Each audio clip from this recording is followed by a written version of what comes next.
Друзья, всем привет! Я в этой знаменитой футболочке.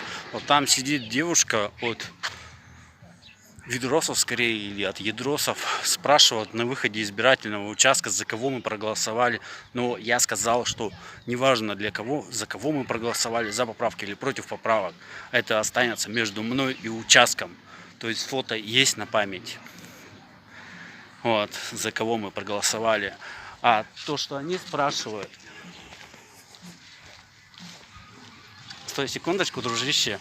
А что они подходили у тебя, спрашивали? Не знаю, я работаю, ничего времени нет. Я даже не стал разговаривать. Короче, подошел к ней близко очень, снял ее полностью лицо, но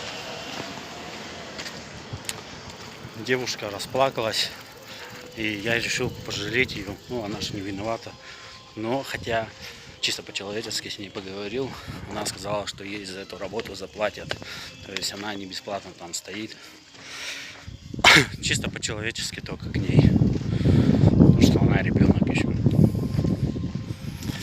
То, что они спрашивают, интересуются. Тоже женщина стояла и говорила, что какое это вам дело, что я за кого проголосовала, точнее за поправки или против поправок.